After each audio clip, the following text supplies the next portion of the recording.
Buenos días a todos. Es un gusto este día ya no tan frío saludarles. Yo soy jarocho, entonces a mí cuando la temperatura baja de 25 grados me das frío. Y ahora estuvo algún día en la semana, incluso estuvo a 2 grados o 1 grado, algo así, en la madrugada, súper frío. Qué bueno que ya está pasando el invierno. Yo prefiero el calorcito, la verdad. Pues es un gusto saludarles y hoy quiero presentarles una plática que se llama El Plan Maestro. El Plan Maestro. Y uno de los versículos que hemos estado poniendo durante estos primeros domingos en los anuncios es este que está en Jeremías capítulo 29, versículo 11. Todos lo han visto porque ha aparecido en los anuncios. Dice Dios hablando. Jeremías 29:11 dice: pues yo sé los planes que tengo para ustedes, dice el Señor. Son planes para lo bueno y no para lo malo, para darles un futuro y una esperanza. Bueno, como todos ustedes saben, yo estudié administración en la universidad, soy licenciado en administración, y dentro de la administración hay algo que se llama la planeación, que es la definición de las actividades que se van a llevar a cabo, el orden en que se hará cada cosa, los plazos para hacerlo y los recursos necesarios para hacerlo. O sea, en la planeación se determina con anticipación lo que se va a hacer en un periodo determinado a fin de llegar a una meta. Va de nuevo. En la planeación se determina con anticipación lo que se va a hacer en un periodo determinado a fin de llegar a una meta. Ojalá me ayuden ahí en la presentación para que puedan ver esta definición. Entonces, al planear se puede hacer que ocurran cosas que de otro modo no. O sea, si no planeas, pues simplemente no van a ocurrir, no van a suceder. Entonces, la planeación es tan importante para lograr buenos resultados que quien no planea ya está planeando fracasar. Y ese es el problema. La mayoría de la gente no planea, vive al día a día a ver qué sale. Y algunos más espirituales dicen a ver qué Dios dice. Y está bien, a ver qué Dios dice, pero se necesita un plan. Y los que lo hacen, los que llegan a planear, pues generalmente no toman en cuenta a Dios. Y entonces sus planes fracasan. Había 2 locos en un manicomio y uno le dice al otro: oye, tengo un plan para escapar de aquí. ¿Ah, sí? ¿Y qué es ese plan? Dice, mira, si la barda es muy alta, escarbamos y escapamos por abajo. Y si la barda es muy baja, pues la saltamos. Excelente, chido, chancho, pachucón, amín. ¿Qué quiere decir eso? Pues que le entro. Dice, ok, aquí espérame, voy a explorar el terreno. Y se va y cuando regresa le dice, oye, te tengo malas noticias, no me digas qué onda. Dice, no nos vamos a poder escapar. ¿Y por qué? Dice, es que no hay barda. La buena noticia es que Dios ya planeó tu vida por ti y Él tiene los planes perfectos. ¿Tú puedes creer eso? Que Él tiene los planes perfectos. Como dice el versículo, planes de bien, planes para que te vaya bien. Ese es el plan maestro. ¿No es maravilloso? Que te vaya bien en todo. Bien, voy a basar esta enseñanza principalmente en el libro de Nehemías. Para eso te tengo que dar primero un contexto histórico. Nabucodonosor, rey de Persia, había invadido y conquistado Judá y Jerusalén. Y habían matado a una gran cantidad de judíos y se había llevado cautivos a muchos de los sobrevivientes, unos poquitos quedaron ahí. Entre los sobrevivientes que se llevaron a Babilonia estaba Daniel, ¿se acuerdan? Que en aquel tiempo era un adolescente, un chavillo. Sin embargo, Dios había dado una profecía exacta sobre el exilio a través del profeta Jeremías. Jeremías vivió antes y durante y un poquito después de la invasión de Nabucodonosor, y el Espíritu Santo dio esta profecía a través de él. Jeremías capítulo 29, versículo 10 dice: esto dice el Señor: ustedes permanecerán en Babilonia durante 70 años, pero luego vendré y cumpliré todas las cosas buenas que les prometí y los llevaré de regreso a casa. Bueno, durante esos 70 años pasaron cosas que todos sabemos, que hemos leído alguna vez en la Biblia, ¿no? Como el foso de los leones, donde fue arrojado Daniel, o como el horno de fuego, donde fueron arrojados Sadrach, Mesach y Abednego. Y también durante esos 70 años el imperio cambió de manos. Hacia el final de ese periodo, o sea, hacia el final de los 70 años, sabemos que Dios iba a cumplir siempre su palabra. Entonces empiezan a suceder cosas, hechos muy importantes, y comienzan a surgir profetas y hombres de Dios que tuvieron una participación muy activa para que el plan de Dios de la restauración de su pueblo se cumpliera. En esos días, finales de los 70 años, Esther fue coronada reina. Y poco después surgieron los profetas Zacarías y Ageo, y hombres como Zorobabel, Esdras y Nehemías, que conocían la profecía de Jeremías y estaban listos para llevar a cabo los planes de Dios. Ahora sí, vuelvo al tema con Nehemías. El retorno de los judíos empezó poco a poco. Y de los primeros líderes que empezaron a llevar gente a Israel, a Jerusalén, fueron Zorobabel y Esdras. Nehemías, por su parte, era un judío con un alto puesto, muy alto puesto en la corte, porque él era el copero del rey Artajerjes o Jerjes. Ser el copero era un puesto equivalente hoy a un secretario de Estado o tal vez más, porque era el hombre de más confianza del rey. ¿Saben por qué? Porque todos los reyes de aquel tiempo temían ser envenenados. Entonces el copero no solamente le servía la copa, eso era lo de menos, sino que tenía que probar la calidad del vino, pero también que no estuviera envenenado. Y si estaba envenenado, ¿quién creen que moría? Pues el copero, ¿no? Entonces era muy cercano, muy cercano al rey. Y un día llegaron a Susa, que en ese tiempo era la capital del imperio. Llegaron unos emisarios judíos que venían desde Jerusalén. Nehemías los recibió y quiso saber qué pasaba allá. Entonces esto fue lo que le dijeron los emisarios. Vean, Nehemías capítulo 1, versículo 3. Los emisarios le dijeron: las cosas no andan bien. Venían de México, no, venían de Jerusalén. Los que regresaron a la provincia de Judá tienen grandes dificultades y viven en desgracia. La muralla de Jerusalén fue derribada y las puertas fueron consumidas por el fuego.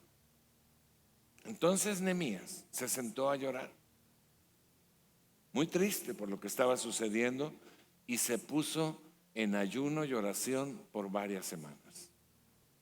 Un tiempo después, mientras estaba en su servicio al rey, el rey notó que andaba triste. Le dijo: oye, pues tú no eres así, tú eres más alegre, y ahora te noto muy triste, ¿qué te está pasando?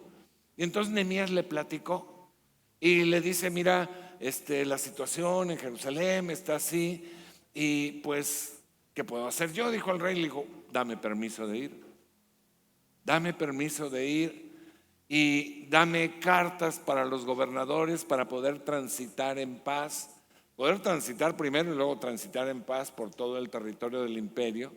Y también dame cartas para el jefe del bosque real para que me dé madera para reconstruir el muro, las puertas y cosas allá en Jerusalén, casas.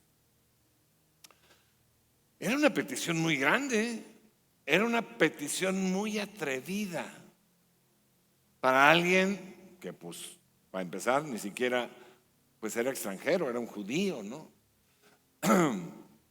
Pero hay un detalle que te quiero mencionar, un detalle padrísimo. Cuando Nehemías hizo su petición, al lado del rey dice la Biblia que estaba la reina. ¿Qué reina era? La Biblia no lo dice, pero por las fechas históricas coincide y podemos suponer con cierta certeza que era Esther.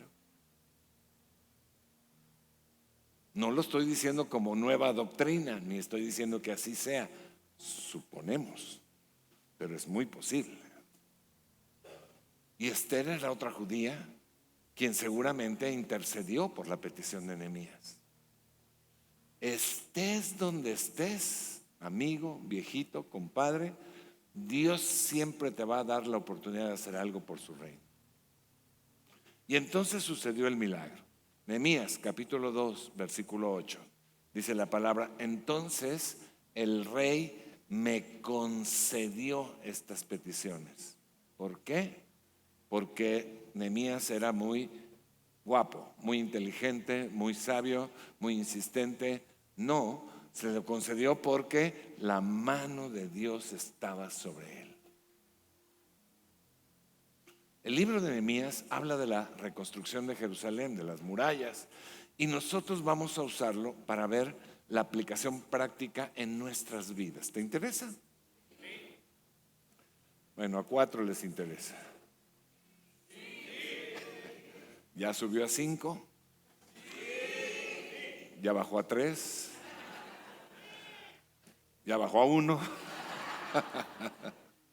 Ok, primero vamos a ver lo que sucedió en lo físico, en lo literal, para después ver el significado espiritual y lo que tiene que ver contigo hoy, ¿ok? Entonces, fíjate, Dios escogió al pueblo de Israel. ¿Por qué escogió al pueblo de Israel? Pues no los escogió por ser los mejores, ni los más importantes, al contrario, los escogió por ser un pueblo pequeñito. Y no los escogió para glorificar a Israel, para nada, sino para su gloria. Los escogió para que llevaran la palabra de Dios al mundo, lo mismo que ha escogido a la iglesia cristiana.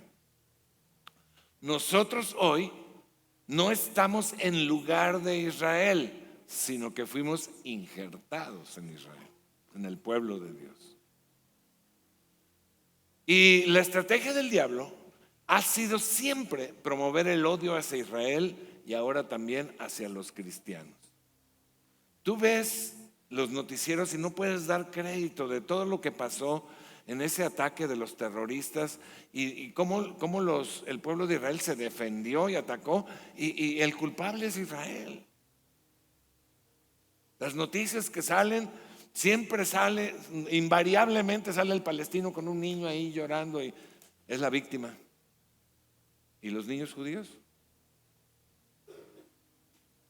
Pero esa es la estrategia de Satanás, que el mundo odie a Israel y que odie a los cristianos también. ¿Por qué? Pues porque Satanás conoce el plan de Dios y se ha levantado a lo largo de la historia para destruir tanto a Israel como a la iglesia. Esa es su estrategia. Dios también escogió a Jerusalén por la misma razón. Antes de que la ciudad existiera, ahí fue donde Abraham iba a sacrificar a su hijo Isaac. Ahí fue donde David llevó el arca del pacto y levantó su tabernáculo de David.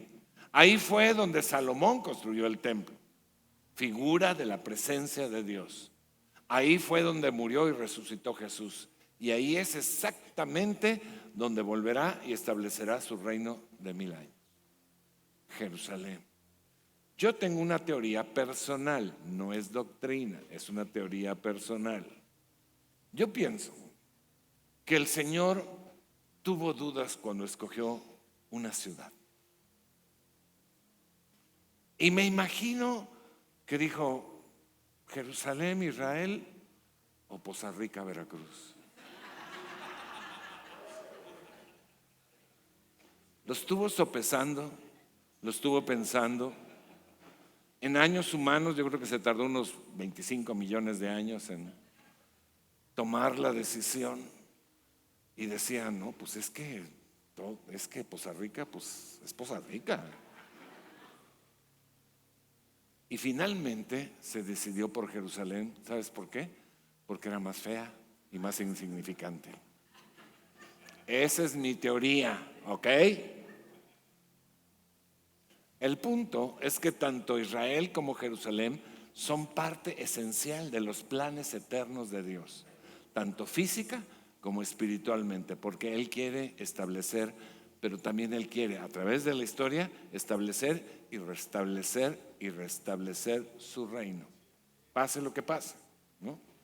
Estableció su reino con Adán, se terminó con el diluvio, volvió a restablecer con Noé, y así ha sido a través de lo largo de la historia, ¿no? Y ese es el plan, ese era el plan maestro que Dios tenía para Nehemías, y es el que tiene para ti, establecer o restablecer su reino.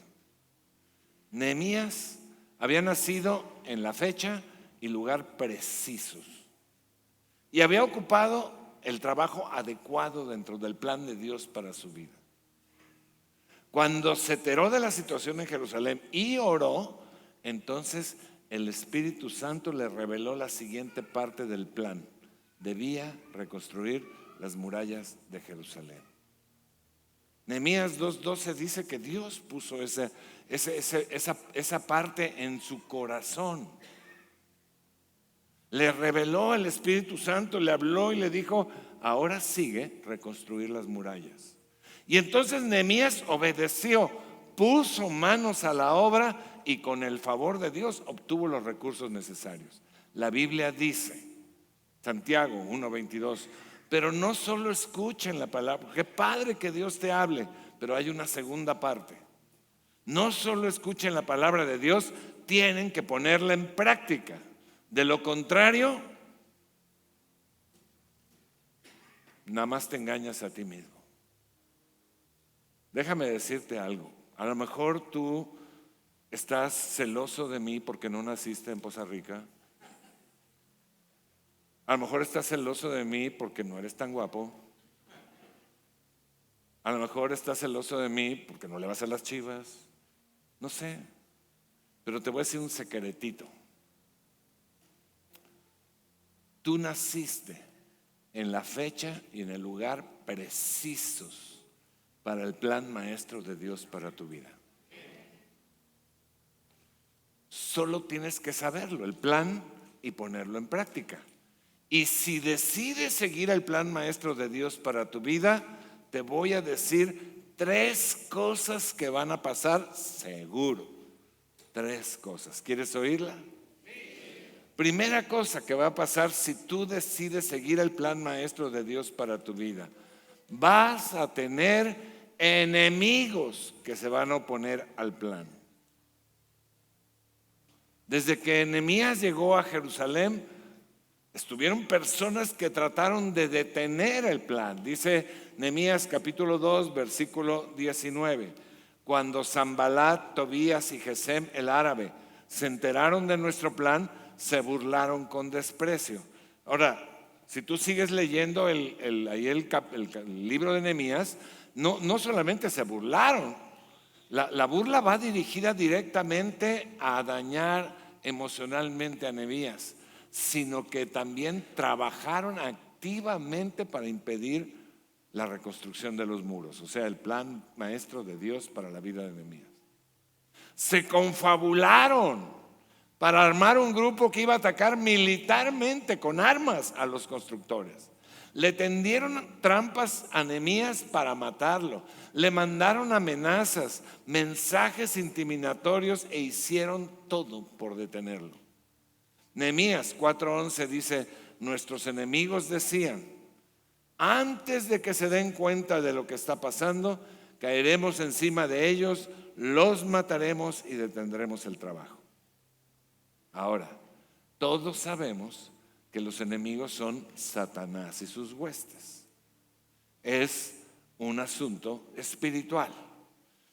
Satanás y sus huestes pues usan cosas, usan personas para oponerse a la obra de Dios. Sin embargo, el enemigo es espiritual. Nehemías y su gente ante esto hicieron 3 cosas. Oraron, se prepararon para la guerra espiritual y siguieron la obra. Siguieron trabajando en el plan. ¿Y sabes cuál fue el resultado? Dios frustró todos los intentos de sus enemigos. En la vida, amigo, viejito, compadre, primo, medio primo, siempre vas a tener opositores. Pero va a ser a planes humanos. Y entonces, como son planos humanos, tanto tú como tus opositores se rascarán con sus propias uñas. Pero si sigues el plan maestro de Dios, Dios, se encargará de anularlos y ya no será en tus fuerzas. Amén. Dice Segunda de Crónicas 20:15, esto dice el Señor: no tengan miedo, no se desalienten por este poderoso ejército, porque la batalla no es de ustedes, sino de Dios. ¿Quién dice amén? ¿Tu trabajo cuál es entonces? Orar, prepararte para la guerra con la armadura espiritual y seguir trabajando en el plan. La segunda cosa que va a ocurrir con toda absoluta certeza es que vas a tener personas que van a colaborar con el plan.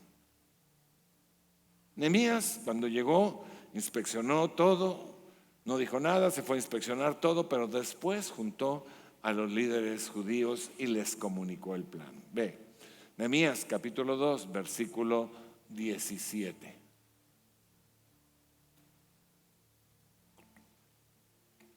Les dije, ustedes saben muy bien las dificultades en que estamos. Jerusalén yace en ruinas y sus puertas fueron destruidas por fuego. Reconstruyamos la muralla de Jerusalén y pongamos fin a esta desgracia. De inmediato contestaron los líderes judíos: sí, reconstruyamos la muralla. Así que comenzaron la buena obra. El plan de Dios, el plan maestro de Dios para tu vida, no es para tu gloria, sino para la gloria de Él.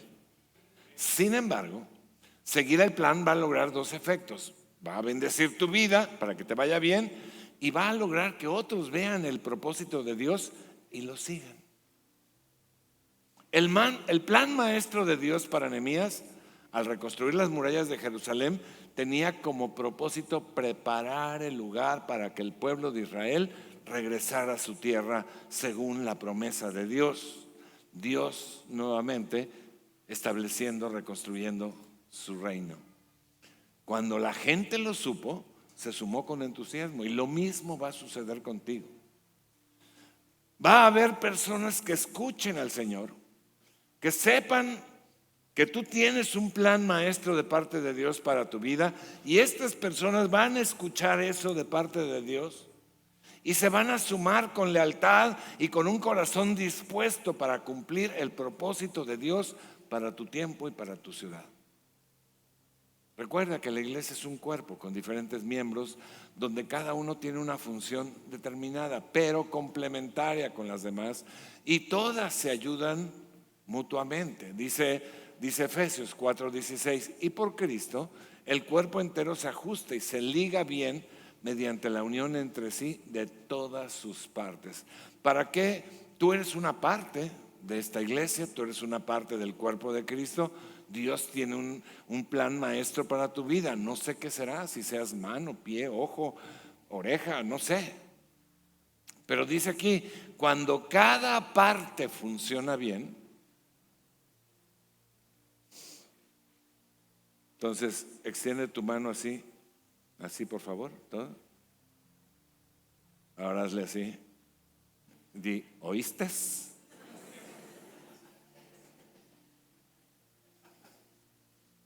Cuando cada parte funciona bien, todo va creciendo y edificándose en amor. Josué no conquistó la tierra prometida solo. Gedeón no derrotó al ejército de Madián solo. David no expandió el territorio de Israel solo. Todos contaron con colaboradores que lograron esas hazañas dentro del plan maestro de Dios para cada uno de ellos. Aún Nehemías no construyó las murallas solo. Sin embargo, debemos notar que él estaba cumpliendo el plan de Dios maestro para su vida. Pero ese plan era parte de un plan mayor de Dios, donde intervinieron muchos otros planes individuales para que el reino en Israel y en Jerusalén fuera restaurado. Igual contigo. Dios te diseñó un plan específico que contará con colaboradores, pero será parte de un plan maestro mayor. Amén. Amén.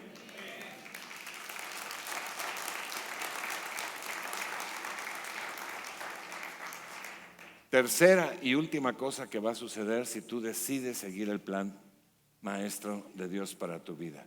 Si perseveras, vas a lograr cumplir el plan. A pesar de todos los inconvenientes, gracias al Señor y a la obediencia y perseverancia de Nehemías y de los judíos que se pusieron a trabajar, el muro quedó finalmente terminado. Entonces sucedió lo que Dios había dicho. Los judíos comenzaron a regresar de Babilonia, a llegar en masa a Israel. Y después se restauraron todas las cosas espirituales, los servicios espirituales, y finalmente el pueblo se acercó a Dios e hizo una promesa. Todo esto era lo que Dios buscaba. Dijo en Nehemías capítulo 10, 29, dice la palabra, el resultado de todo esto dice que los judíos en Jerusalén prometieron solemnemente seguir al pie de la letra todos los mandatos, las ordenanzas y los decretos del Señor, nuestro Señor. El plan maestro completo de restaurar a su pueblo se había cumplido. Nehemías, por su parte, prosperó y fue nombrado gobernador de la provincia. Mi hermano, Dios nunca, jamás se olvida de las obras que se hacen a favor de su reino. Lo mismo va a suceder contigo. Como hemos visto, desde luego que va a haber pruebas y momentos difíciles. Algunos tan fuertes que quizá te asustarán. En otros llorarás. Y en otras querrás tirar el arpa. Pero las promesas de Dios serán tu castillo fuerte para perseverar. Dios te dice, Isaías capítulo 41, versículo 10, dice la palabra, no tengas miedo, no tengas miedo, porque yo estoy contigo, dice el Señor. No te desalientes, porque yo soy tu Dios. Te daré fuerzas y te ayudaré. Te sostendré con mi mano derecha victoriosa. Amén. Por otra parte, gracias a Jesús tenemos la promesa del Espíritu Santo transformador. Mira, en el Japón, yo en mi juventud trabajé en una empresa que vendía productos, maquinaria japonesa, y tuve mucho trato con los japoneses. Nunca he estado en Japón, pero sí me enteré de muchas cosas. Y hay una curiosa invención que consiste en unas tablillas, por llamarle de alguna manera, muy delgaditas, que pueden ser de madera o de paja, las cuales por medio de cierto procedimiento, cuando se ponen en una vasija con agua, se extienden y forman flores y forman otras figuras, pero además de colores. Cuando tú las vas a poner en el recipiente, están secas completamente, secas. Y no se puede saber qué es la figura. Pero tan pronto tocan el agua, comienza la transformación. Parece que se les inyecta vida y se transforman en una figura de extraordinaria belleza. De manera parecida, obra el Espíritu Santo contigo, con cada uno de nosotros. Cuando convives con el Espíritu Santo, todo cambia y adquieres un entusiasmo divino y estás dispuesto a hacer con Dios una bendición para el mundo. El Señor te formó, te salvó y te equipó con talentos naturales y dones espirituales para la tarea.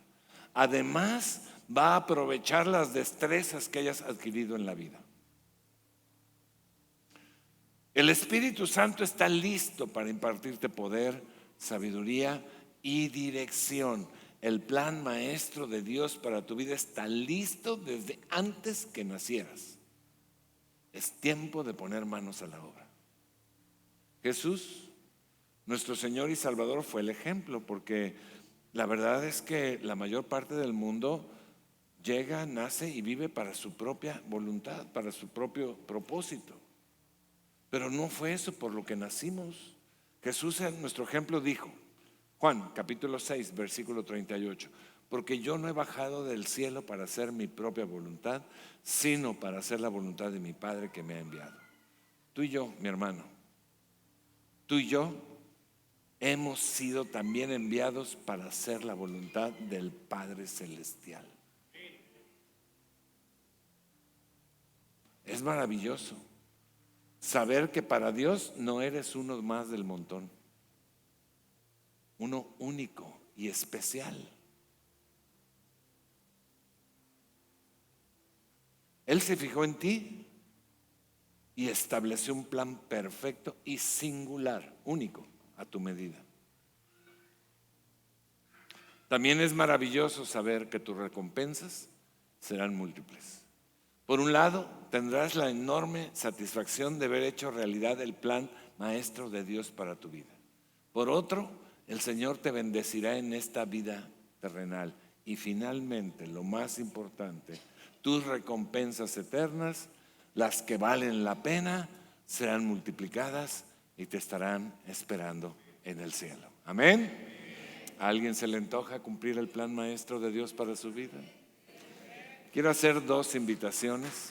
Dale un aplauso al Señor porque es maravilloso.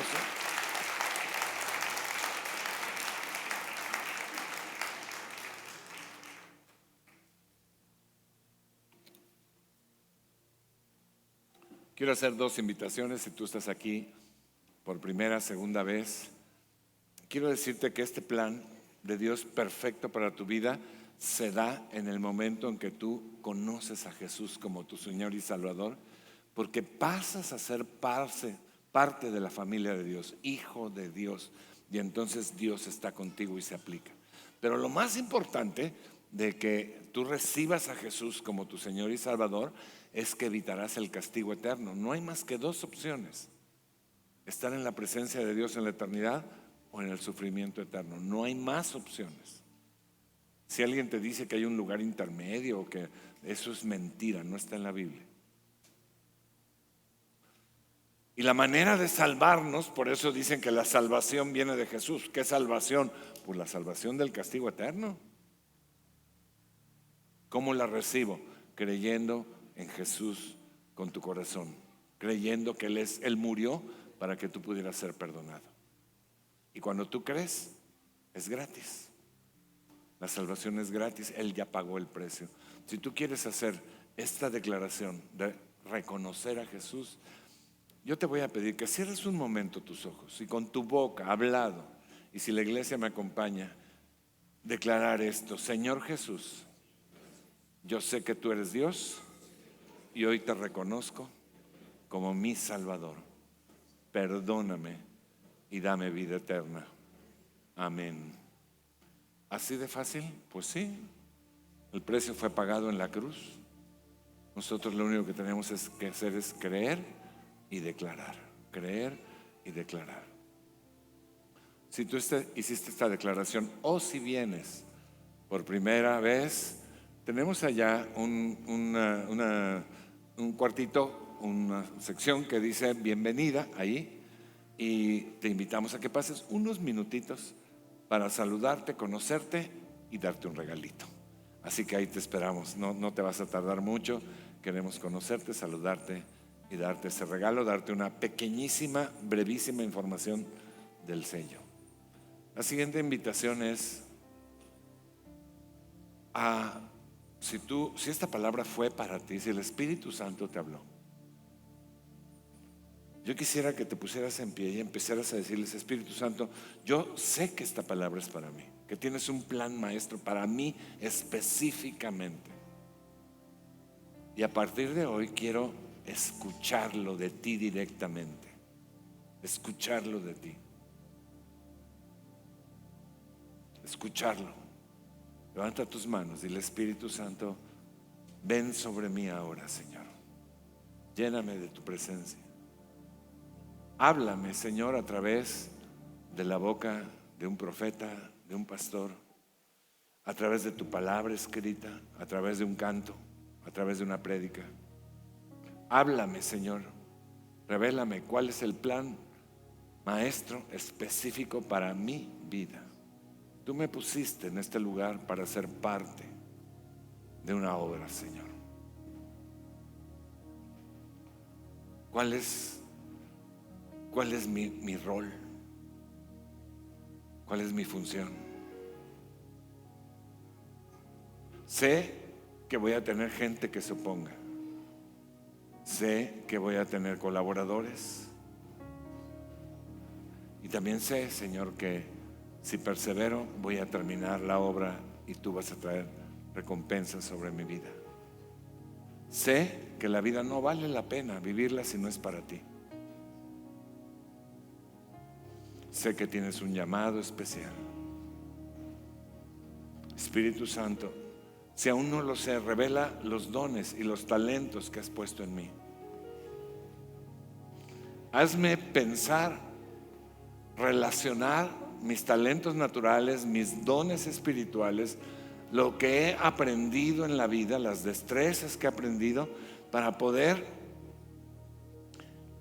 conectarlas, Señor, y saber en dónde quieres tú que desarrolle, en qué parte de la iglesia quieres que desarrolle este plan, Señor. Te doy gracias por este cuerpo. Te doy gracias porque tú has traído, Señor, colaboradores. Te doy gracias porque se ha cumplido, se está cumpliendo. No hemos terminado, pero se está cumpliendo el propósito de la iglesia de ministrar al mundo y ministrarte a ti, Señor, de extender tu reino. Danos la gracia, Señor, para que esto siga sucediendo y que cada uno de nosotros podamos ser parte importante de que tú seas glorificado. Te doy las gracias, Señor, y también bendigo a cada uno de los que hoy, Señor, están escuchando tu palabra y quieren ser parte del plan maestro que tú estableciste para cada uno. Como parte del plan maestro mayor que estableciste para la iglesia y como parte del plan mayor que estableciste para la ciudad y como parte del plan mayor que estableciste para el Estado y como parte del plan mayor que estableciste para la nación y para el mundo. Yo los bendigo en tu nombre, Señor. Bendice sus casas, bendice sus trabajos, sus negocios, sus finanzas. Señor, protégelos de todo mal, protege su salud. Bendigo sus generaciones y bendigo, Señor, cada obra de sus manos. Acampa alrededor de sus casas, Señor. Bendícelos en todas las áreas, Señor. Limpia lo que tengas que limpiar, Señor. Da lo que tengas que dar. Y está sobre cada uno, en el nombre precioso de Jesús. Amén y amén. Que Dios te bendiga y te guarde.